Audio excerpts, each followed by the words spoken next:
मोदी का मिशन 2032, 16 साल का रोड मैप तैयार, गरीबी होगी पूरी तरह खत्म, 175 मिलियन रोजगार का लक्ष्य, देश की 10 ट्रिलियन डॉलर की अर्थव्यवस्था।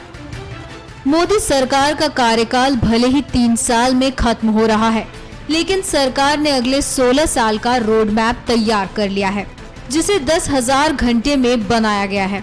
इस रोड मैप के मुताबिक साल 2032 तक 175 मिलियन नए रोजगार तैयार किए जाएंगे और विकास दर को 10% के पार पहुंचाने की कोशिश होगी। जी हाँ, ये कवायद सिविल सर्विस डे पर सामने आई, जब देश भर के नौकरशाहों का जमावड़ा था। इनमें से कुछ तो अगले 1-2 साल में रिटायर होंगे, तो कोई अगले 35 साल तक सरकार की सेवा में रहेगा। और इन सब के बीच नरेंद्र मोदी ने अगले 16 साल के लिए 232 तक का रोड मैप पेश कर डाला।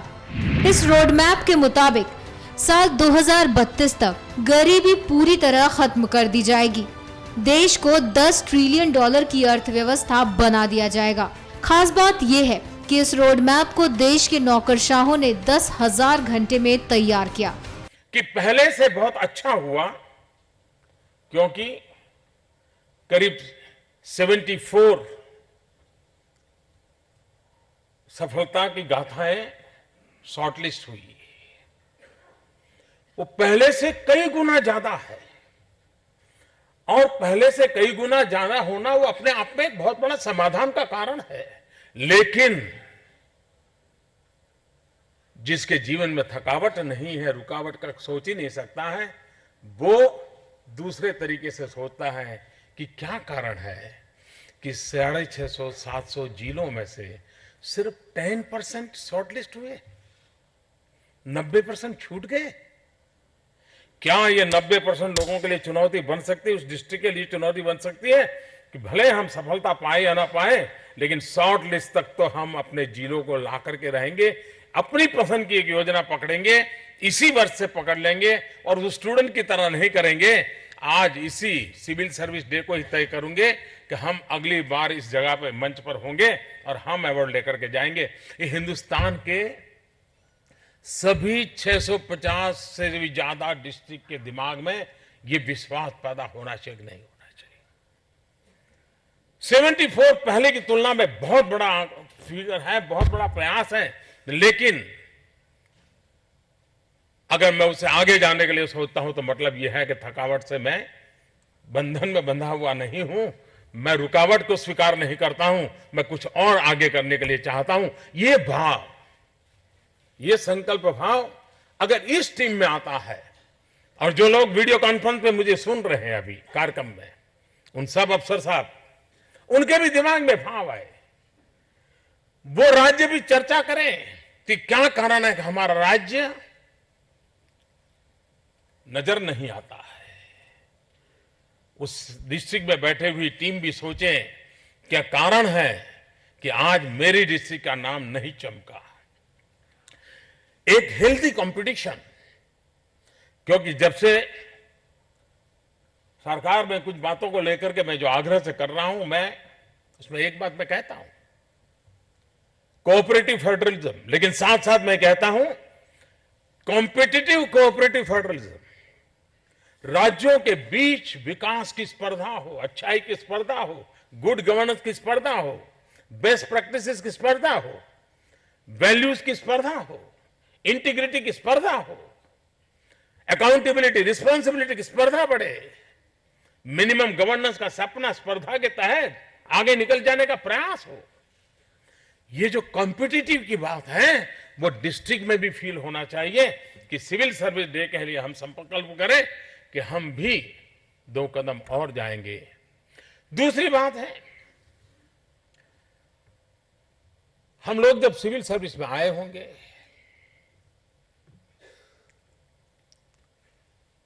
कुछ लोग तो परंपरागत रूप से आए होंगे, शायद फैमिली ट्रेडिशन रही होगी, 3-4 पीढ़ी से इसी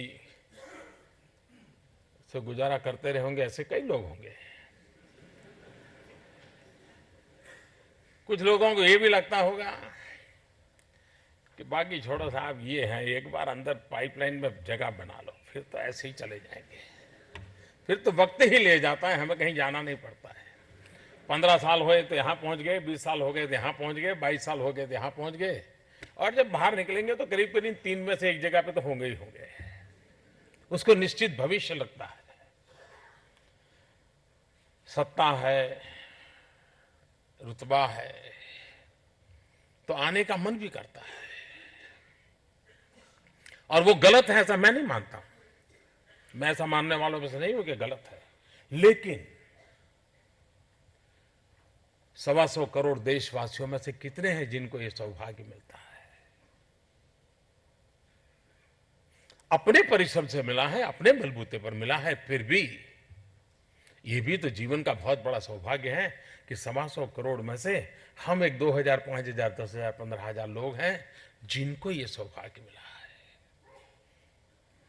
हम जो कुछ भी हैं,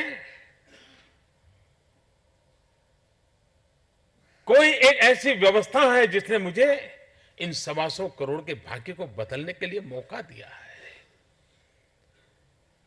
इतने बड़े जीवन के सौभाग्य के बाद अगर कुछ कर दिखाने का इरादा नहीं होगा तो यहां पहुंचने के बाद भी किस काम के हम?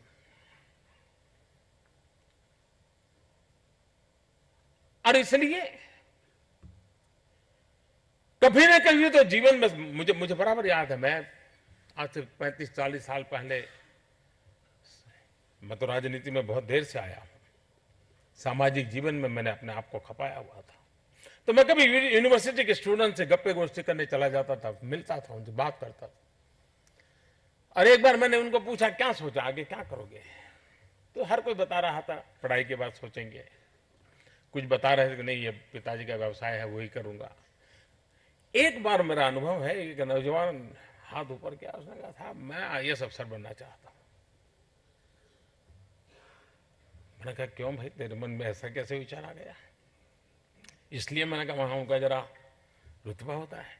बोले नहीं जी, मुझे लगता है कि मैं आईएएस अफसर बनूंगा तो मैं कईयों की जिंदगी में बदलाव ला सकता हूं, मैं कुछ अच्छा कर सकता हूं।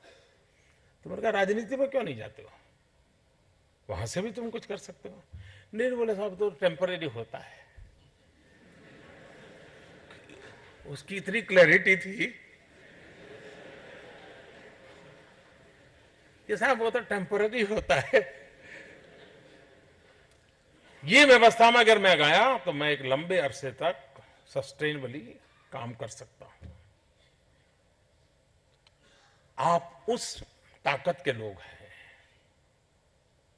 और इसलिए आप क्या कुछ नहीं कर सकते हैं वो आप भली भांति जानते हैं, उसका एहसास कराने की आवश्यकता नहीं होती है। एक समय होगा, हालात भी ऐसे रहे होंगे, व्यवस्थाएं बनानी होगी, एक सोच भी रही होगी, और ज्यादातर हमारा रोल एक रेगुलेटर का रहा। काफी 1-2 पीढ़ी ऐसी हमारी इस परंपरा की गई होगी कि जिनका पूरा समय शक्ति रेगुलेटर के रूप में गई होगी। उसके बाद शायद एक समय आया होगा कि जिसमें थोड़ा सा दायरा बदला होगा और एडमिनिस्ट्रेटर का रूप बना होगा। एडमिनिस्ट्रेटर के साथ साथ कुछ कुछ कंट्रोलर का भी थोड़ा भाव आया होगा। उसके बाद थोड़ा कालखंड बदला होगा तो लगा होगा कि नहीं, अब हमारी भूमिका रेगुलेटर की तो रही नहीं है, एडमिनिस्ट्रेटर या कंट्रोलर से आगे अब एक मैनेजरियल स्किल डेवलप करना जरूरी हो गया है, क्योंकि एक साथ कई चीजें मैनेज करनी पड़ रही है। हमारा दायरा बदलता गया है। लेकिन क्या 21वीं सदी के इस कालखंड में यही हमारा रूप पर्याप्त है क्या?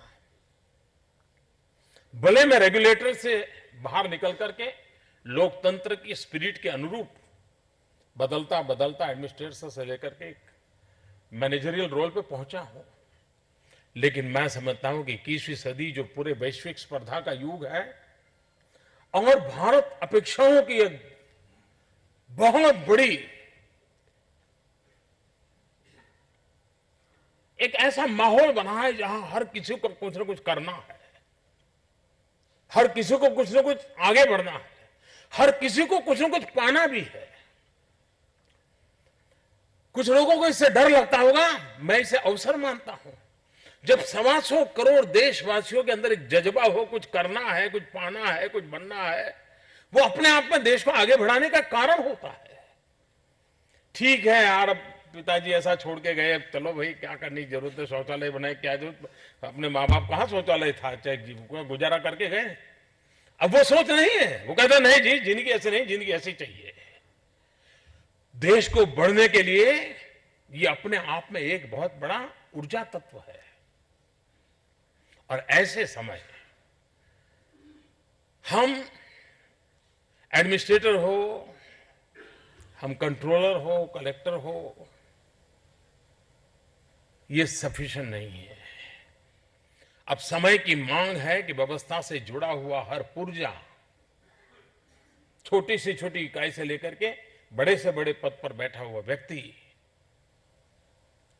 वो एजेंट ऑफ चेंज बनना समय की मांग है। उसने अपने आप को उस रूप से प्रस्तुत करना पड़ेगा, उस रूप से करना पड़ेगा, ताकि वो उसके होने मात्र से, सोचने मात्र से, करने मात्र से चेंज का एहसास दिखाई दे। और आज किया तो कल दिखाई देगा, वो इंतजार होना नहीं है। हमने उस तेजी से चेंज एजेंट के रूप में काम करना पड़ेगा कि हम परिस्थितियों को पलटे, चाहे नीतियों में हो, चाहे रीति में हो, चाहे रणनीति में हो, हमें बदलाव लाने के लिए काम करना पड़ेगा। इस लक्ष्य को पाने के लिए हर सेक्टर के हिसाब से अलग अलग लक्ष्य बनाना होगा। कारोबारी साल 2017 तक 2 लाख करोड़ रुपए रोड और रेलवे में निवेश का लक्ष्य रखा गया है। साल 2017 तक 10,000 किलोमीटर सड़क बनाई जाएगी। मई 2017 तक सभी एम्प्लॉयमेंट एक्सचेंज को नेशनल करियर सर्विस से जोड़ा जाएगा। कारोबारी साल 2017 तक गरीबी रेखा से नीचे रहने वाली हर महिला को रसोई गैस कनेक्शन दिया जाएगा। प्रधानमंत्री कार्यालय ने इसके लिए रोड मैप शुरू कर दिया है और हर लेवल पर काम की तैयारी की जा रही है। साथ ही इसके लिए प्रधानमंत्री कार्यालय ने लगातार मॉनिटरिंग शुरू कर दी है।